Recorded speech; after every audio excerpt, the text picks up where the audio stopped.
Oi, gente! Sejam bem-vindos ao Pode Te Ajudar, o podcast da Unimed Jaraguá do Sul. Um espaço pensado para levar até vocês informações sobre saúde, qualidade de vida e hábitos saudáveis. Nesse terceiro episódio, vamos falar sobre saúde mental Janeiro Branco. O Janeiro Branco tem como objetivo incentivar a cultura de saúde mental e bem-estar emocional. Tema que por vezes é negligenciado ou aquele famoso deixa para depois, que quando dá um tempo eu vejo. Mas a realidade é que sem saúde mental, com o tempo perdemos também a saúde física, pode custar a nossa família, nosso trabalho, entre muitas outras questões, o preço pode ser realmente alto. E para nos ajudar a compreender um pouquinho melhor esse tema, convidamos as nossas psicólogas, Adriana Spridman e Priscila Griebeller. Sejam bem-vindas. Obrigada. A gente agradece, também a presença de todos. Para a gente começar, então, meninas, eu gostaria que vocês falassem um pouquinho, Pri, se tu puder trazer para a gente, o que é saúde mental? Ela vai muito além do bem-estar, do se sentir bem, Então a gente precisa entender que a pessoa tem que se sentir capaz de produzir, de se sentir autônoma no meio em que ela vive, mas também de colaborar com a comunidade que ela está. Então, seja no trabalho, na família, onde que ela está, e também conseguir descansar, Então, ter essa recuperação do dia dela, ter esse descanso, para conseguir se sentir realmente utilizando as habilidades no dia a dia. Então, isso é um conceito mais amplo que a gente tem de saúde mental. E, Adri, o tema de hoje, ele traz já no título o Janeiro Branco. Então, o que significa esse movimento? Ana, janeiro foi escolhido por ser o primeiro mês do ano, então culturalmente é uma época de renovação, de planejamento, então é uma oportunidade para a gente pensar e elaborar o que nós vamos fazer em relação à nossa saúde mental no decorrer do ano. Por que o branco? O branco, ele simboliza uma página em branco, onde nós podemos escrever e deixar ali tudo registrado, quais são as nossas intenções para a gente manter essa saúde mental. E eu acho que também é legal trazer, que aí entra, sim, que as pessoas normalmente conhecem no Janeiro Branco, que é essa quebra de tabus, essa quebra de conceitos muito antigos, essa atualização, que hoje, sim, a saúde mental também ela está muito mais modernizada, Uhum. Então, é legal também pensar que hoje tem muitas pessoas que nos procuram em sessões, não só para o tratamento de doenças mentais, depressão, ansiedade, mas também tem muita gente que vem para prevenção. Então, entender como que a pessoa está, em que momento de vida, como que ela pode se cuidar para até prevenir alguma coisa acontecer com ela. Que interessante. E isso tem link, com a cultura de saúde mental, essa questão da prevenção? Sim. Sim. Porque falamos, Ana, de várias doenças. É muito comum falarmos de várias doenças, mas quando nós chegamos em saúde mental, parece que tem esse tabu. Parece não, existe esse tabu, E precisamos falar mais sobre isso, como a Pri falou, precisamos entender melhor. Vamos, só para dar um exemplo, se eu quebro a perna, eu vou imediatamente procurar recurso para isso. Eu vou ao médico, eu estou com dor. Toda a comunidade, a sociedade tem um olhar para aquele quebrar a perna. Eu vou me ausentar do trabalho, eu vou me ausentar dos meus contatos, Agora, quando eu falo que eu estou com uma doença mental, é banalizado. Isso pode ser frescura, isso pode ser preguiça. Então, é uma doença que está no nosso DSM, Tem tratamento, existe o diagnóstico, existe um tratamento, e o que nós precisamos é preparar a população para ter esse acesso e, de fato, se tratar. E, acima de tudo, entender que não é uma escolha, As pessoas ainda entendem a saúde mental como se fosse uma escolha. Eu escolhi ficar doente, ou eu não estou tendo a capacidade de tolerar, de aguentar, apenas por ser algo que não é palpável, não é visível. Mas é tão preocupante, ou tão à mercê realmente de uma escolha, quanto questão de saúde física. E quando a gente deve procurar um psicólogo, por exemplo, Existe algum gatilho que a gente precisa ficar de olho para entender, opa, eu acho que agora é a hora? Eu acho que muito é justamente essa preocupação conosco de se entender, se monitorar, de estar realmente em contato consigo, porque é um hábito que normalmente a gente não tem, A gente não se percebe, a gente vive muito num piloto automático. Então, quebrar esse piloto e ter um contato consigo para, então, a gente poder perceber os gatilhos. Porque muitas vezes é tão focado em produtividade, em desempenho, que eu me desconecto de mim. E ali, Ana, até te faço uma provocação. Quando que nós devemos, enquanto mulheres, procurar um ginecologista? Né? Justo. Ou por rotina, Aham. ou por uma necessidade. Assim também com o processo psicológico, né? Por uma necessidade, ou também pode ser por uma rotina, um autocuidado, uma preocupação consigo mesmo. E eu acho que é bem esse ponto mesmo, porque hoje a gente tem pessoas que procuram, mudei de emprego, tô começando uma faculdade, vou mudar de país, vou mudar de carreira. Então, hoje em dia é muito mais uma prevenção, realmente uma reestruturação para a pessoa entender como que ela está naquele momento, se perceber e o que ela precisa se desenvolver. Mas gatilhos mesmo, também acho que é importante colocar, é quando a gente se percebe mais irritadiço, ou mais sensível. No sensível não é aquela questão de choro, não é propriamente eu me sentir vulnerável, mas o sensível é eu perceber que eu tô tendo uma alteração de humor muito fácil. E aí, por algum pequeno motivo, eu já estou estourando, ou eu já estou realmente ficando mais triste. Então, isso é um gatilho importante de ser observado. E te ouvindo falar, Pri, eu percebo, né, que os temas, eles são variados, assim, isso é legal, né, que nem tu falou, às vezes a pessoa tá passando por uma mudança, tá percebendo que, opa, isso tá sendo difícil, né, então busca ajuda, falar sobre isso é importante, né, seja lá qual for o tema, mas sentiu que precisa conversar sobre isso, tratar aquilo, é importante buscar, né. E fala um pouquinho pra gente, Adri, o que é a psicoterapia, né, quando fazer psicoterapia? A psicoterapia, ela é um momento de autocuidado, de autoanálise, é um momento que a pessoa se dedica realmente para entender o que está acontecendo à volta naquele momento. E quando fazer a psicoterapia, você pode ir por incentivo de alguém, ou você pode também tomar essa decisão e fazer o agendamento. Até porque, Ana, muitas pessoas, elas confundem muito as nossas emoções. Então, para te trazer um exemplo, né? Às vezes eu recebo um quadro que a pessoa se diz com depressão, ela se diz com ansiedade. E na verdade não é. Então, nós passamos por algumas situações de medo, algumas situações de expectativa, de frustrações, que não caracterizam um diagnóstico. E outros casos também, nós vamos negligenciando, né, as nossas sensações, as nossas emoções, e quando vamos perceber, já estamos dentro de um quadro de diagnóstico. Então, por isso que é muito importante ter essa atenção voltada para a saúde mental, assim como nós temos falado muito em saúde física, né? Então a gente precisa também falar de saúde mental. Perfeito. E eu acho legal, até só para complementar, porque a gente até não pontuou ainda na conversa que o ser humano, ele é um ser biopsicossocial, né? A gente tem essa classificação que denota que o ser humano, ele tem uma influência biológica, que é o que a Adri pontuou na fala dela, que eu vou responder naturalmente a algum gatilho, algum estímulo, que não necessariamente significa que eu estou mal, né? Então, assim, se eu tenho uma ameaça no meu meio, alguma coisa que me gera uma ansiedade, eu vou ter uma resposta fisiológica até. Um coração que acelera, um ataque cardíaco. Isso é natural. Isso é esperado, dependendo do estímulo. E muitas vezes as pessoas já conceituam aquilo como um problema. Quando, na verdade, parte do nosso trabalho também é orientar a pessoa que ela é biológica. Ela tem um corpo que reage e que está tudo bem. E quando a pessoa começa a compreender o funcionamento dela, isso coopera muito até para ela se compreender. E aí tem a questão de também estar no meio e ser, então, uma questão social e ser também o psicológico dela, de como que ela está reagindo frente àquilo. Mas a gente compreender a gente enquanto um aparato que está funcionando, além dos nossos pensamentos, além das nossas emoções. E muito interessante, né, isso que vocês trouxeram agora, e me faz pensar sobre a falta de conhecimento mesmo, né? Então, por isso a importância de buscar um psicólogo.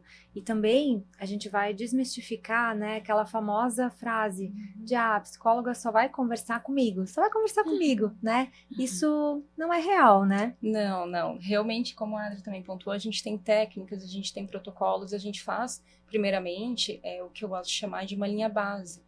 Né? Essa linha de base é uma primeira consulta em que eu vou conhecer a Ana, por exemplo, ver como que a Ana se porta, a postura, realmente o tom de voz, para conhecê-la, não no sentido de avaliar o que é certo, o que é errado.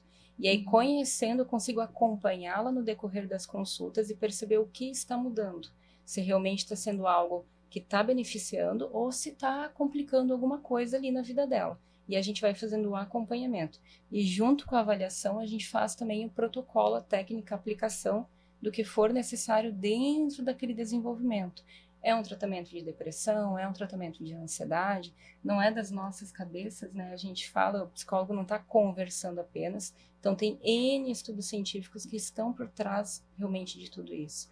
E aí, junto com isso, também a gente tem técnicas, muitas vezes, sobre regulação emocional, sobre como conseguir desenvolver um comportamento que eu preciso no trabalho, no estudo, não é apenas para tratamento, mas também focando em desenvolvimento. E a questão da psicoterapia, né?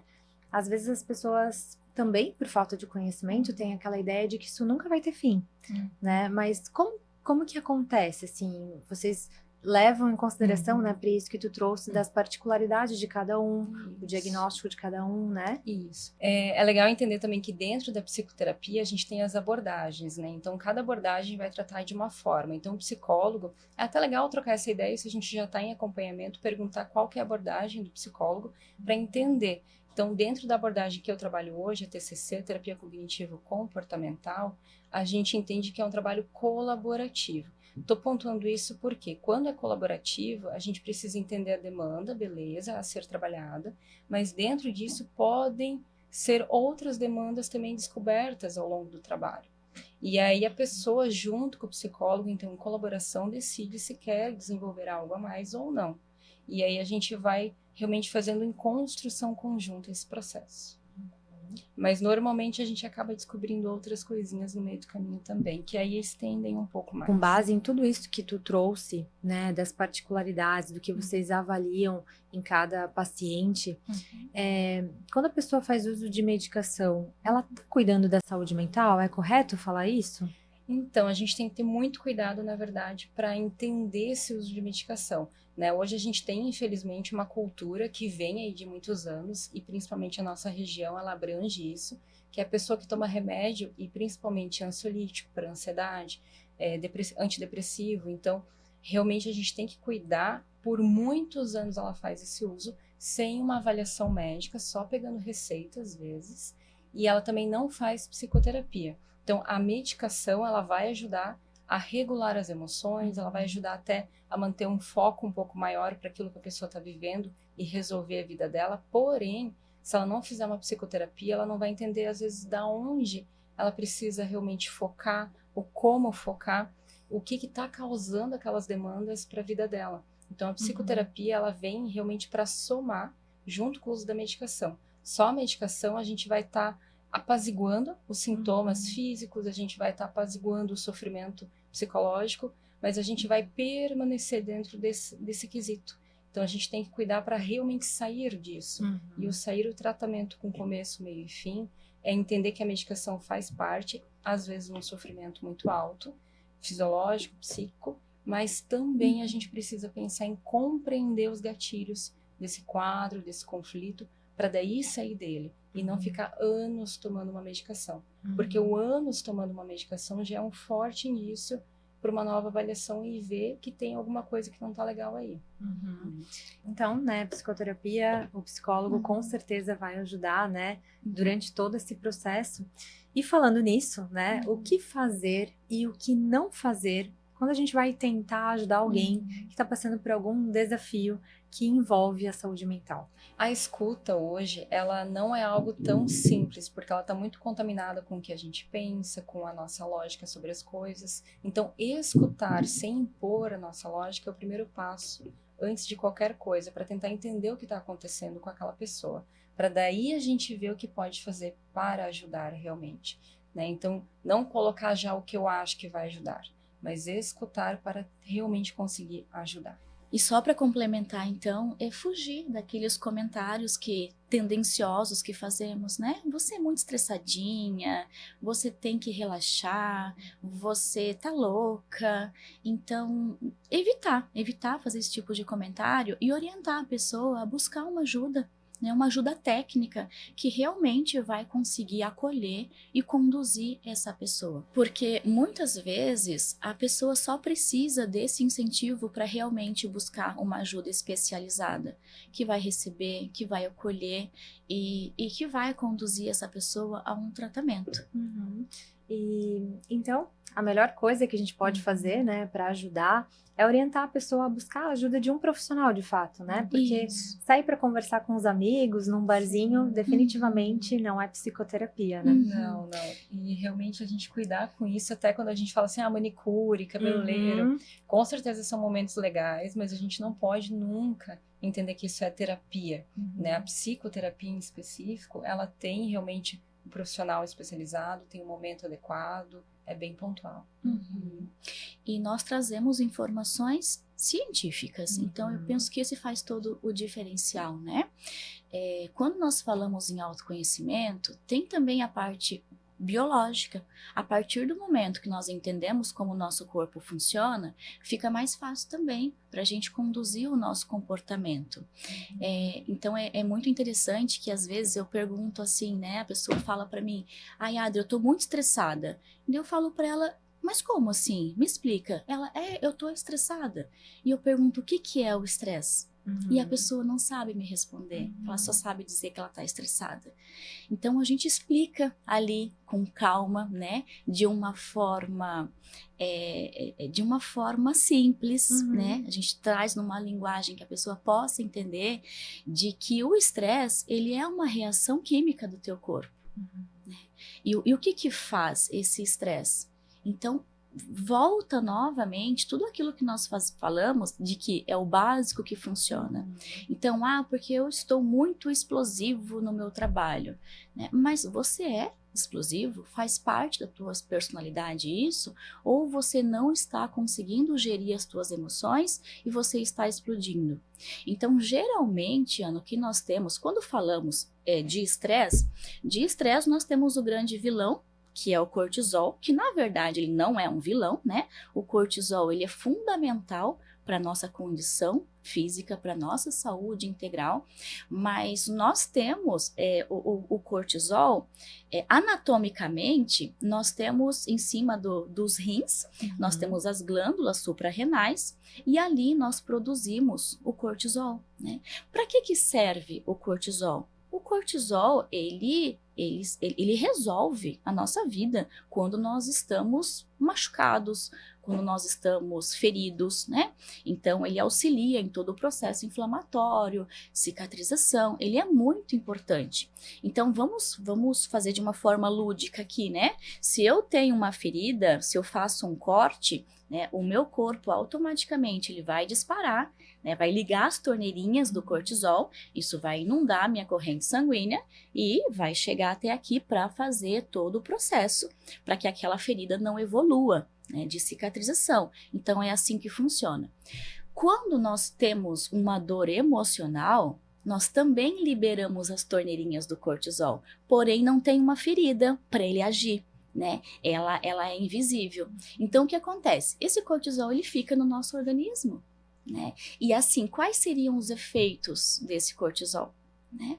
É inchaço, dores no corpo, dor de cabeça, é desconforto, a pessoa não consegue mais se aconchegar. Então, o cortisol, ele é benéfico, claro que sim, é um recurso do nosso corpo, mas quando nós temos uma condição emocional que nós não conseguimos resolver, ele fica inundando o nosso organismo e daí sim é maléfico, né?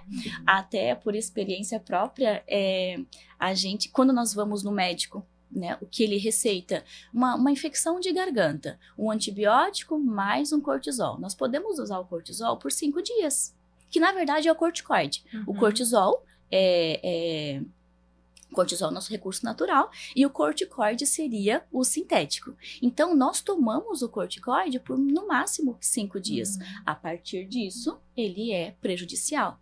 Então, quando o nosso cliente, ele entende que ele tem esse autoconhecimento, então ele pensa assim, eu estou numa situação explosiva. Epa, já vou liberar o meu corticoide. Opa, então não, eu vou sair daqui, eu vou sair desse ambiente. Nós ensinamos técnicas para ele respirar, dar um tempinho, né, para realmente fechar essas torneirinhas de corticoide, de cortisol, para daí sim ele conseguir se regular. Então, é um processo muito rico. É muito interessante quando nós temos essa oportunidade de explicar. Então, Adri, resumindo, o estresse é cortisol? Não, ele não é um vilão, né? O estresse é eu não conseguir me regular. Então, eu fico com aquele corpo estressado. E quais seriam as formas, então, de eu aliviar esse estresse? Quais recursos eu teria? Quando nós transpiramos, atividade física, né? Quando nós dormimos bem. Então, sempre volta para o básico. Uma boa alimentação, né? Então, tudo isso auxilia a nossa regulação emocional. Maravilhoso, maravilhosa explicação. E é isso, né? Nós somos um todo, né? Então, por isso, falar de alimentação faz sentido, né? Saúde emocional, saúde mental, mudança de hábito, atividade física, faz muito sentido. E aproveitando, para a gente finalizar, eu gostaria que vocês deixassem uma mensagem, né? Para as pessoas que vão assistir esse podcast, de repente para alguém que está precisando, né? Dessa mensagem, desse incentivo. Eu acho muito legal, assim, quando eu tô trabalhando também, que eu falo com as pessoas sobre o começar, né? O começar é uma coisa que as pessoas têm dificuldade. Quando tiver a condição ideal, eu começo. E, na verdade, é o que a gente tem hoje de oportunidade. Hoje eu não tive tempo para fazer atividade física, hoje eu não tive tempo para dormir mais cedo, mas o que eu consigo, né? Então, flexibilizar consigo essa condição para que a gente não deixe para amanhã. Né? Então a gente sempre fica postergando por algum motivo, alguma coisa que não deu certo, alguma coisa que fugiu do meu alcance e eu não consegui alcançar a meta.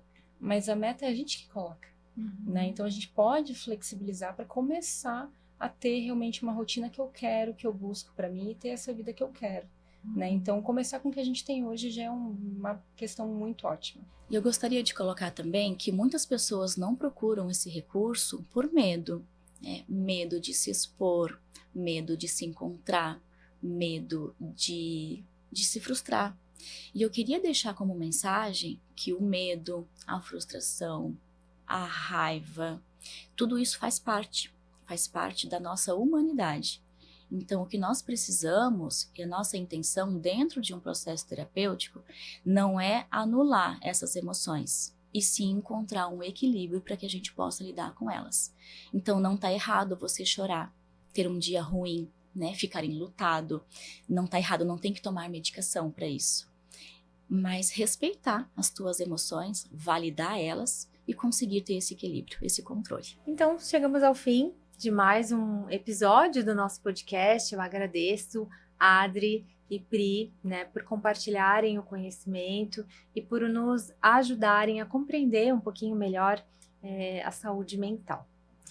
Se você gostou desse episódio, compartilhe com seus amigos, familiares e siga a Unimed Jaraguá do Sul no Instagram, no YouTube e no Spotify.